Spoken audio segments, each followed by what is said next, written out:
Do you love spy books, movies, and TV? Then the Spybrary podcast is for you.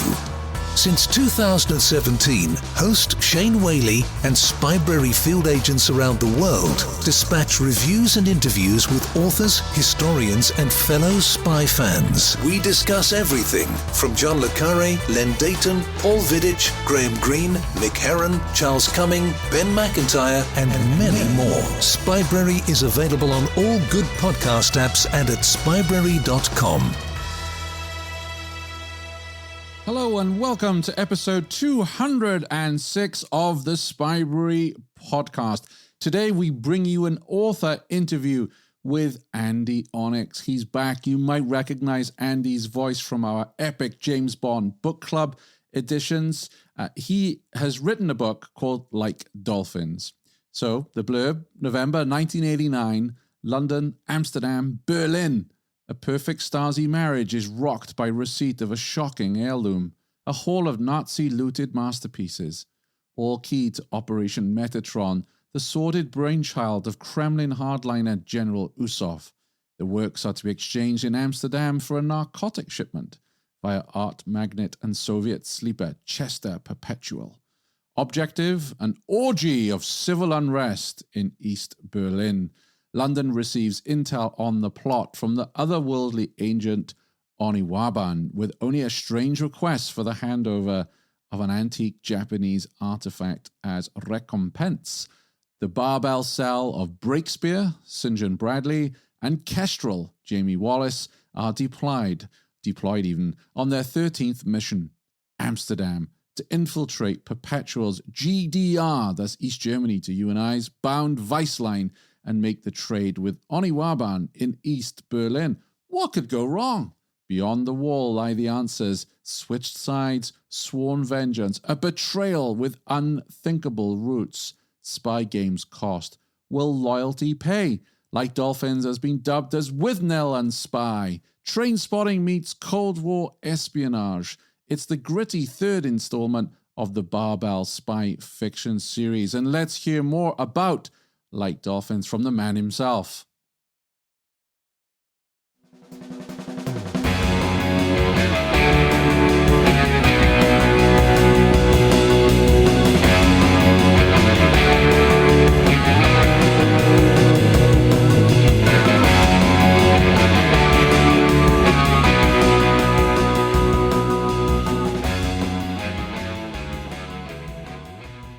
Hello and welcome back to Spybrary, Andy Onyx. How are you, sir? I'm fine, thank you, Shane, and very pleased to be here.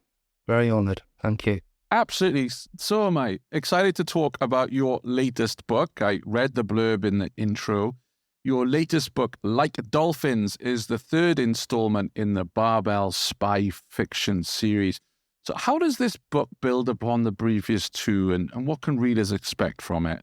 Well, in the first book, The Glimmer Girl, it was stated to Chev, the Glimmer Girl, by Bradley, codename BREAKSPEAR, that it was the third iteration and that his previous partner had basically had an issue.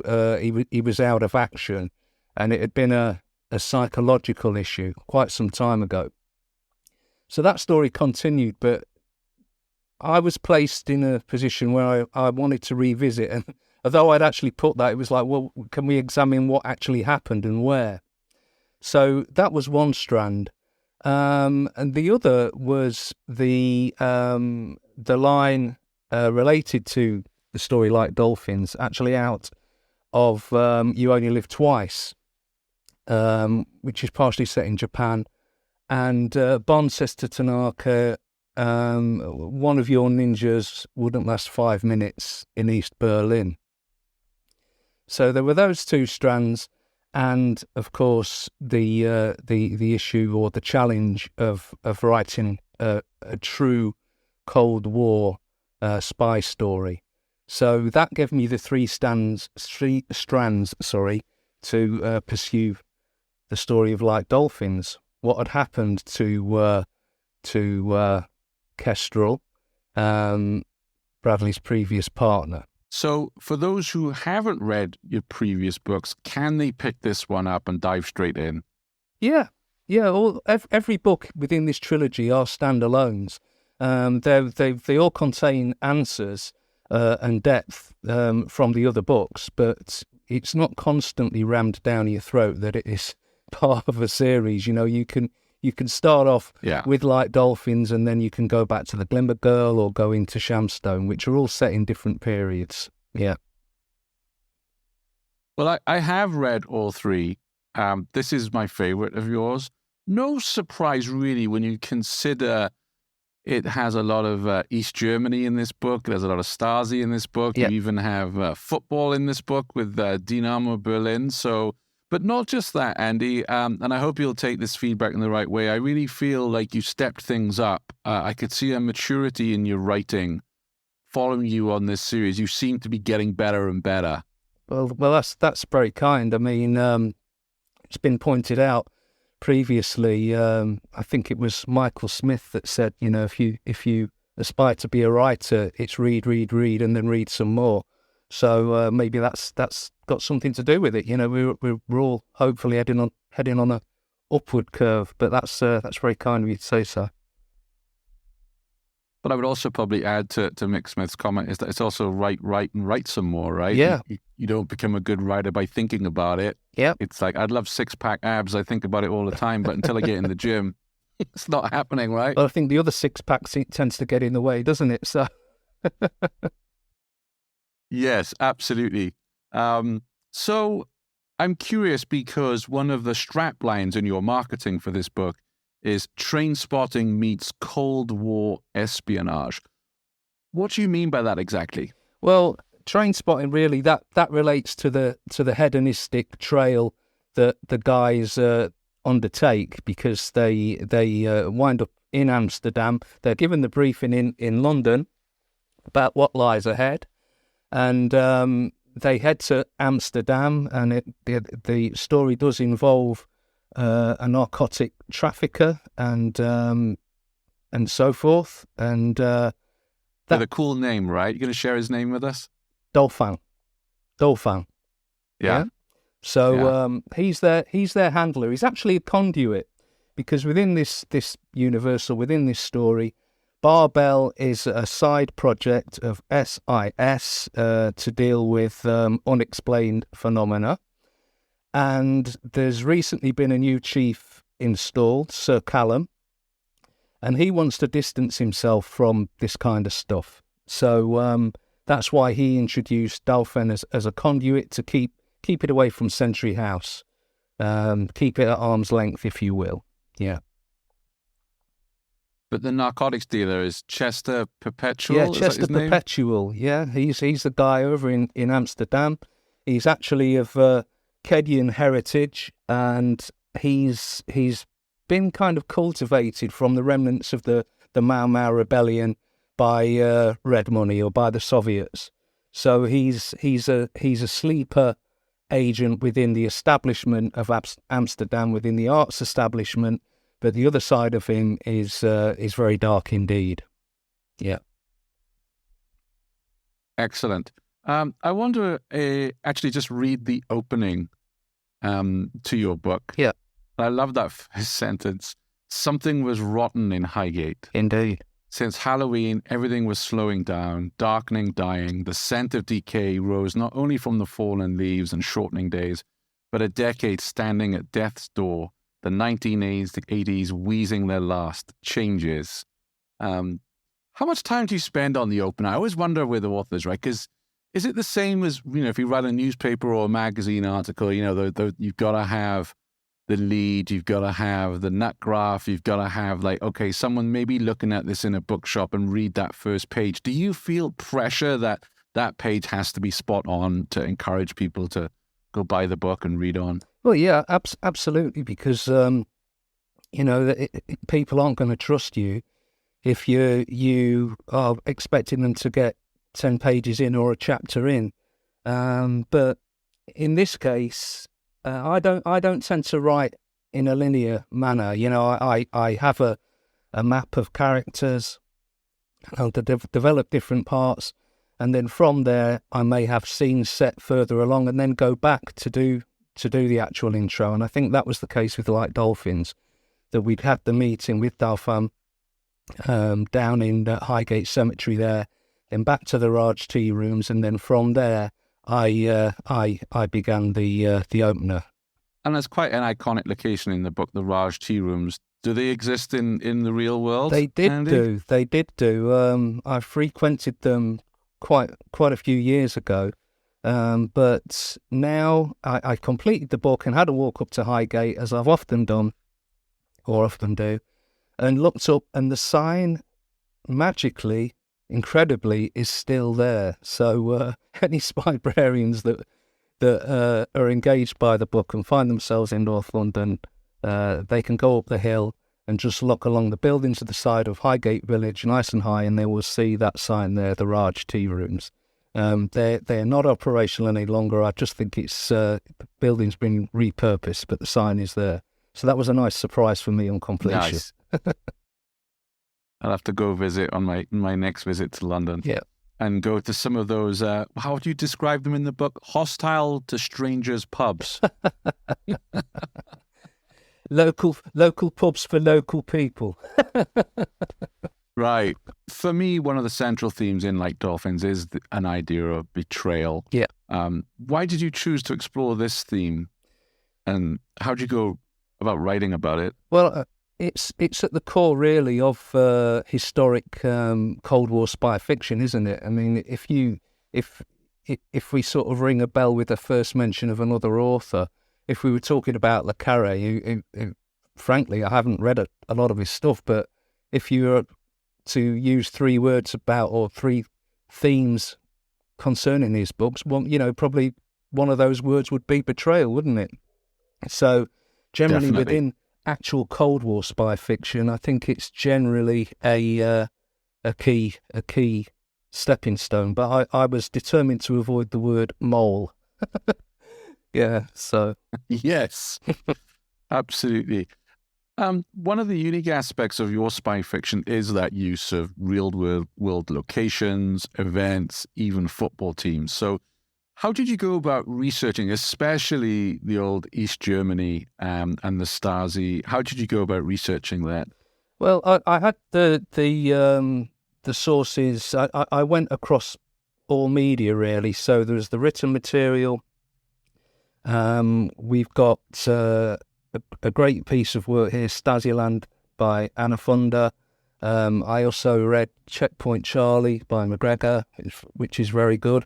It's often known as The Man Without a Face, but my version, it's basically the memoir of Marcus Wolf, who was the head of the Foreign Intelligence Service within the GDR, and that was key. But coming to your point about the football, because this story has a very tight window of time, and it was going to involve this journey through Amsterdam to Berlin, and it was going to involve football.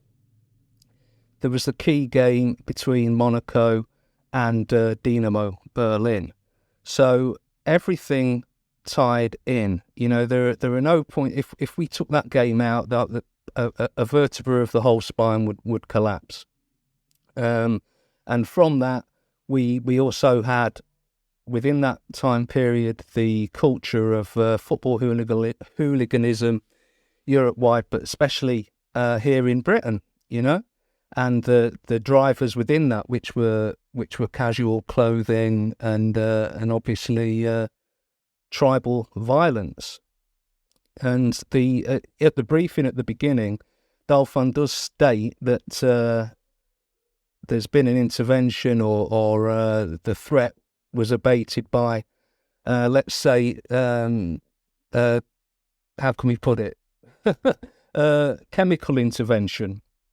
Yeah. So the introduction of ecstasy changed the culture of football hooliganism, and they're looking at what's going to happen at this game, because part of the orders are there just to go to this game coming from Amsterdam, infiltrate with the Monegasque fans, and observe and come back with their report.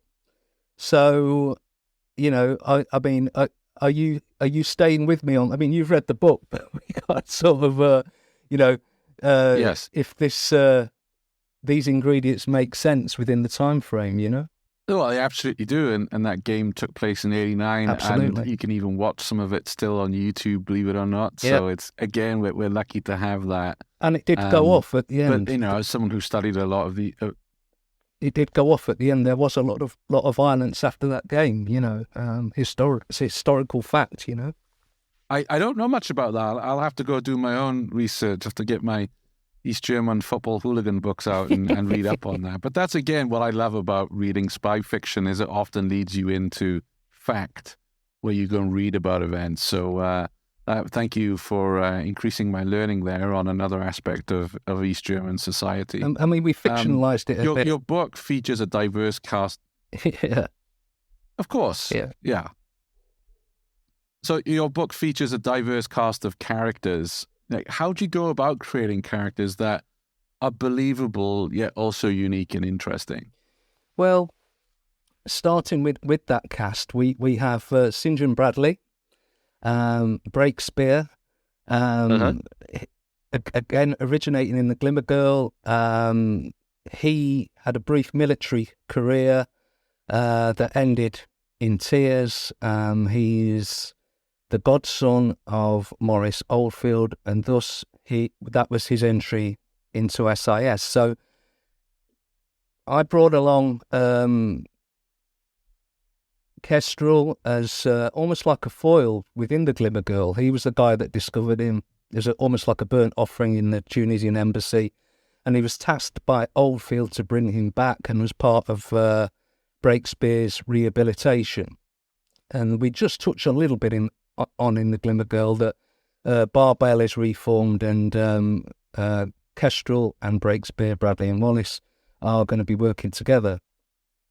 And in terms of the bad guys, or the people we think are the bad guys, with Stahl, who is our Stasi man, Colonel Lucas Stahl, I had to follow the track of research to find out what this regime were capable of, what they actually did.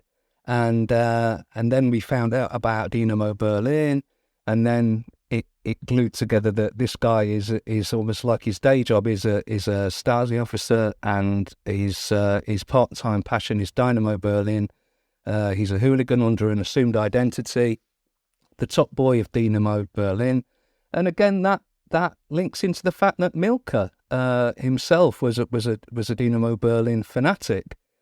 We state that there's a Stasi marriage, so his partner, Katerina, works in the cultural section of the Stasi, the Ministry of State Security.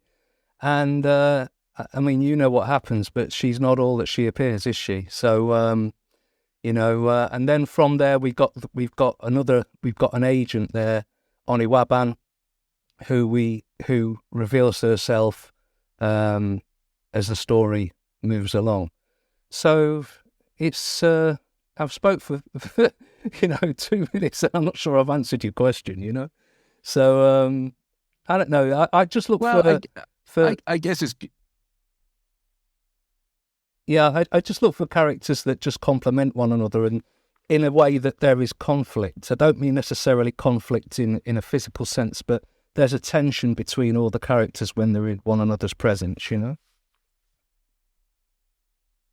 No, and that does come across. And again, I think that, your dialogue is a lot tighter in this one, and definitely humorous between some of the characters, especially in the van driving into Europe.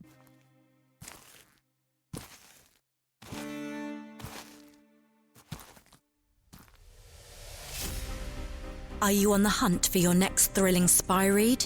Look no further. Spybury contributor and Sunday Times chief political commentator Tim Shipman has curated a list of his top 125 spy authors ranked. With Tim's vast experience and expertise in politics and spy thrillers, you can trust his judgment on the best spy authors of all time. This list includes both classic and modern writers, making it the ultimate guide for any spy fan. But wait, there's more.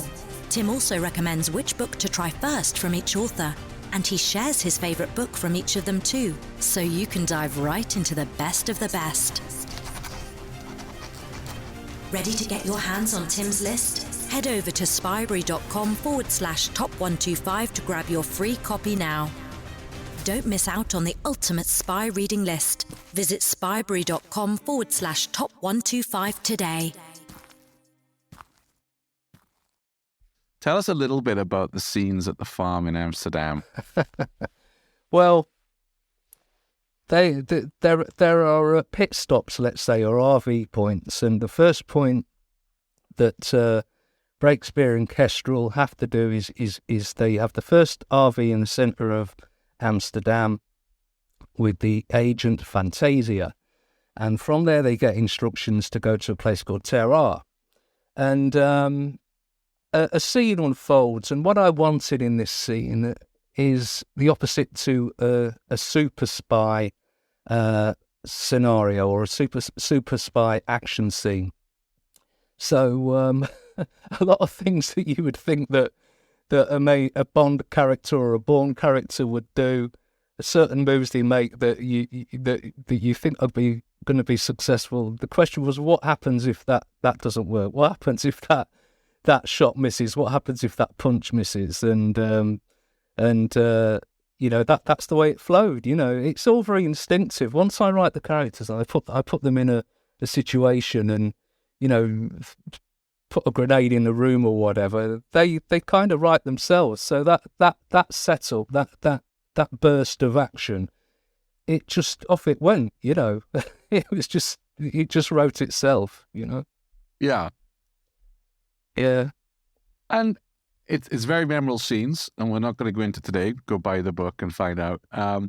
But you do write some, fairly intense action scenes. And I was curious because, you have a martial artist background. How much of that do you draw upon when you're writing up an action scene? Certainly a fight scene, for instance. It's, again, I just, it's instinctive, I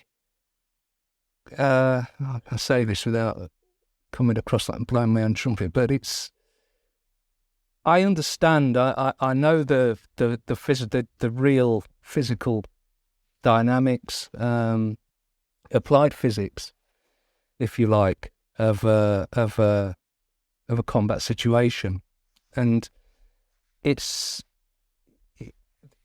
short bursts. It feels like a lifetime. 3 minutes can feel like a lifetime, but I just, sort of a cliche, isn't it? But I just try and draw on what I've done and what I know.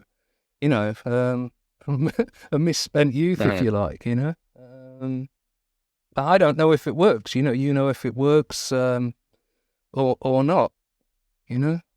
But I try to. Well, it does work, because when I read an action scene that's over exaggerated or just unrealistic, it's like, yeah, okay, whatever. Whereas when you read a fight scene that is realistic, where the protagonist does take a kick in, which, again, your guys do, it is more realistic. That's it, and it's not long. That's the thing. It's not long a battle. Yeah. I mean, the scene at the farm, the Dutch farm at Terrar. What are we talking? That burst of action. 2 minutes, all told. When they that, we're probably talking under a minute in that burst. So then everybody scarpers. Yeah. Yes. Could you talk about any Easter eggs or hidden references in your book that readers might miss? So obviously the title, Like Dolphins, is from a Bowie track, Heroes, and you have quite a few musical references in the book. Is there anything else you put in there that you're playing with us? Oh, probably. Well, I mean, you created a playlist, right? Yeah, exactly. And the playlist is up on Spotify. It's not necessarily stuff that, some of it isn't what I've listened to, but it's stuff that features within the story. For example, Ride on Time. I mean, that was an omniscient or omnipresent track in that period of late 1989. You just couldn't get away from it, you know. And then we have the part in the bar in Kudam with Jucifer there, the drag queen, you know, the obligatory East Berlin drag queen, where they look at one another and the sympathy for the devil's playing, and is that bit about the Kennedys, you know, and it's like, you know, we work in the secret world, we're a part of this, you know. But there's a lot of stuff. I like to think that you can skim through, especially Like Dolphins, you can skim through it on a surface level as entertainment, but there's a lot of deeper stuff should you wish to go there, should you wish to deep dive and get into it. There's the deep stuff there as well for the ones that want to think, oh, does this mean this, does this mean that, you know, the allegory and so forth. So what would you say was your favourite scene to write in this book? There are so many, and I like the I like the stuff that's completely off the world, like the interludes with, you know, Bill the Duppy, where it's a duppy is a Jamaican term for a ghost, and since Bradley had his experience, BREAKSPEAR, St. John Bradley had his experience in Libya, where he lost 75% of his increment cell. He's had these dreams where, for him, it's like reality, where he awakes and one of the guys from the cell or the patrol is there, you know, and they talk through stuff. And it's now got to the point where Bill the Duppy is kind of warning him a little, or he's trying to prompt him for information about what lies ahead. So I like that. I like the scene in the East Germany farmhouse, because we have two farmhouses here, don't we? And where, you know, we can't give that away, can we? But where there's the little revelation there that spins that whole scene on its head. I hope people will take a punt on it, because there's a lot of stuff in here, you know. I hope we haven't over-egged the pudding, but there's a bit of emotion there about what does it mean when you work with people, between friends and colleagues, you know. When does a colleague become a friend, you know?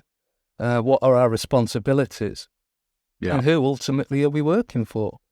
You know, these guys think they're working for this person. Yeah. They might be working for that person. Who's that person working for? Absolutely. And that's the thing about a cell setup, is its internal security. But you're just following one tack, you know. And if someone can get in between that, then I don't know if you've had similar experiences. You know, you do an interview, get a position, get blah blah blah. Well, I thought I was in that department. I was interviewed by that company, not this company. You know, so definitely. Yeah. I mean, there's many spy fiction authors have been influenced by the classics like Fleming. I know you're a reader of Fleming. We do the Bond book club together, and you said you haven't read too much Le Carre, but who are some of your biggest writing influences, and how would you say they've shaped your approach to writing? My biggest influence, I mean, we've got within Like Dolphins, we've got a Japanese element. We've got a ninja in there, haven't we? Mm-hmm. And the first author that really set my soul on fire as a youngster was Eric van Lustbader. You know, not often talked about, but he certainly meant a lot to me, as I've said previously. And you spoke about action earlier, and I don't know how I'd see it now, but at the time, reading his action scenes, I thought they were fantastic. And he was a guy that hadn't been in combat, hadn't been a martial artist, He was just writing from research and talking to people. But Van Lustbader was a big one. In more recent times, I've enjoyed Len Dayton. I don't know. I guess different books you can see. You know, The Glimmer Girl. You're gonna say, oh yeah, Fleming looms large in The Glimmer Girl. You know, Shamstone. We would say Somerset Maugham looms large because it's a First World War story. Here maybe because it's the top end of the trilogy. We're probably getting all the influences in there that I've really picked up over the last few years. You know. Yeah. And you picked a good era. You know, I ran a poll recently through our social media channels asking our followers around the world, you know, which era do you want your spy books written in? You know, the settings. And I think the last time I checked was 80% plus of people who voted said Cold War. And then second to that was World War II. So it's interesting. I think you've hit the mark in terms of what spy readers are looking for. And they're still, you know, 89 seems a long, long way away, but people are still fascinated by this period for their espionage. Yeah, but I think that it's a reason why, you know, the actual, I mean, spy fiction is kind of like a subgenre of crime, isn't it? Or can be viewed that way. And the question has been asked, well, why is crime so popular? And it's because you know, there's always a result at the end. You know, they always get the bad guy. The bad guy goes down. Where we've got Cold War, it's although we've got betrayals and false flags and all the rest of it, it's a clear demarcation between yin and yang, isn't it? And it's interesting. Yeah. Whereas I think with the period, the War on Terror, it was probably much more difficult to get a bit of variety in there in terms of the enemy. You know, apart from, like, you know, the stereotypical, you know, ISIL Daesh terror cell. You know, and also the Cold War went on for so long, didn't it? And with Like Dolphins, we're kind of right at the last knockings, aren't we? You know, we're right at the end of it. You know, I like the idea personally that there has been several books recently that are set within this window, and it's like, well, this could be happening over here, and, you know, Like Dolphins is happening a couple of blocks away at exactly the same time, you know. You know, while someone's scrambling over the wall or whatever, you know. So, yeah. Yeah. What are you reading at the moment, or have you just finished? I've just completed, and I absolutely loved it. Frederick Forsyth's The Outsider. I believe it was mentioned on one of your early podcasts, and it's just a marvelous book. I think it would be of interest to anyone. But the fact that Freddie Forsyth had such a interesting existence as a journalist, aside from his literary career, that you could, if you enjoy Cold War or whatever, you would enjoy this book because he sheds light on certain historical incidents, much more than some of the books actually do so. You know. I mean, he gives all the nuts and bolts regarding the Biafran Nigeria conflict. You know, so you get a much deeper insight into that. So if you've enjoyed the Paul Dark books or something like that, then this is an essential read as well, because you can really get a lot more of the nuts and bolts that maybe it was possible to explain within that book. But no, it's great. I mean, The Fist of God was the first, I'd say, aside from stuff like Zero by Lustbader, I think The Fist of God was the first spy book I ever read. And he's just got such a charming voice. Wow. It'd be great if you could get him on the show, because I love the guy's voice. You know, I've read Fist of God, I've read Day of the Jackal, obviously. And then this, so I gave the remit to Kingo. Jason King is supposed to be tracking down Forsyth, going for a brandy and an interview, but we'll see, he's on his world tour at the moment, Jason King. So we'll see if he actually gets back to London and is able to get that interview. Because I agree with you, it would be a fascinating interview. And it's been some time since I've read The Outsider, but the parts that stood out for me were, and this is often forgotten, that he was, if memory serves me right, head of the East Berlin desk for Reuters. Yes. So he was based in East Berlin, covering the news for Reuters. And I remember there was, and again with Freddie, right? So here's the thing. I don't know, is he embellishing this, or is it, I can imagine he could tell a few tall tales when he wants to. And he was saying that he had somebody watching his apartment, and at Christmas time, he sent them a bottle of whiskey up to the poor lonely, Yeah, he said he saw the lighter flash, didn't he, or something like that. And he took that as their thank you, didn't he, or whatever. Yeah. But no, I couldn't put it down. Yeah, that's right. That was a lovely touch. Yeah, I couldn't put it down. And he yeah. I mean, I agree. The guy, he can tell a story, and, there's no point hiding your light under a bushel or something like this. But really interesting. And I should return really to some of his fiction as well, because I just enjoy the voice so much. And Fist of God really, at that particular time that I read it, in several ways was quite a personal influence on me, the way my life would pan out. So, I've just done that one. Have you read... and I've just done Kestrel, Have you read The Fourth Protocol? No, I haven't. I haven't read it. You read The Fourth Protocol? The film. I think I'll have it. That's one I recommend next up. That's a good book. Yeah, I like that one. And then what's the other one? Is it The Deceivers? Which they made a 90s TV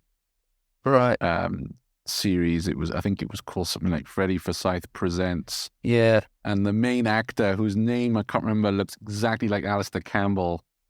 And actually, we took this is a brush pass, quick and simple, that we use on the brush pass episodes. That comes from that Freddie Forsyth Presents. Oh, does it?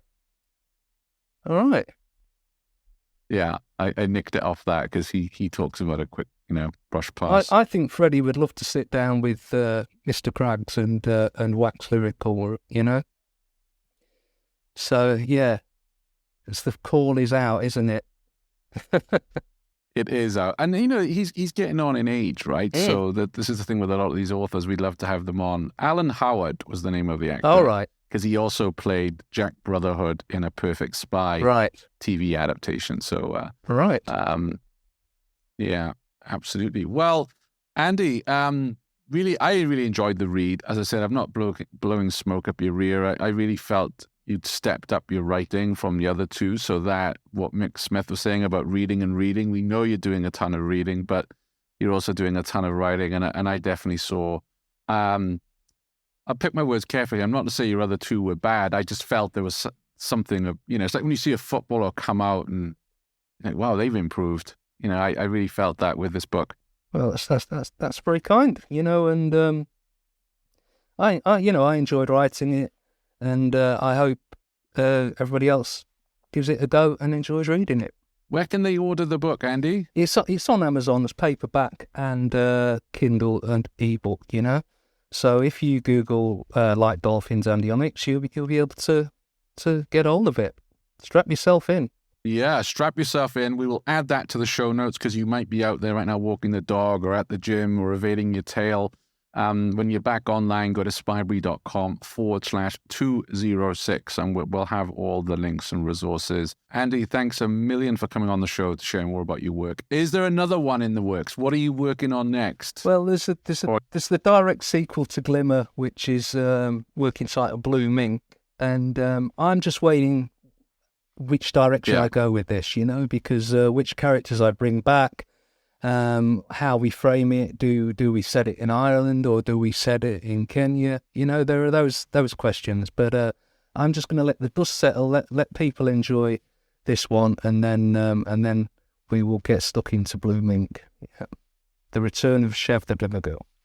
We look forward to it, and Andy, we'll be welcoming you back to Spybrary soon because I'm getting a ton of complaints from folks wanting to know when we're getting back in the Bentley TARDIS to continue our odyssey of reading the Fleming books. So, once Kingo is back and Cragsy, wherever they both are masquerading right now, we'll have to get the next installment of the James Bond Book Club all set up. Which one is it next? Is it Goldfinger? Goldfinger's next, right? I think it is. Okay.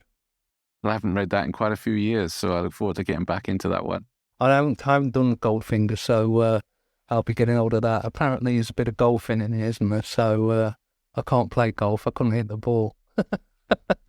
Neither can I, but as we often say, Fleming has this talent, even with the bridge playing. I've never played bridge in my life. You don't get too many bridge players in Swansea. So, but he still walked you through that scene where you felt that you understood what was going on. So I do like that. Anyway, look forward to bringing you the next installment of the James Bond Book Club. Andy, thanks a million for coming on the show. I really appreciate it. Thank you. Take care, Shane.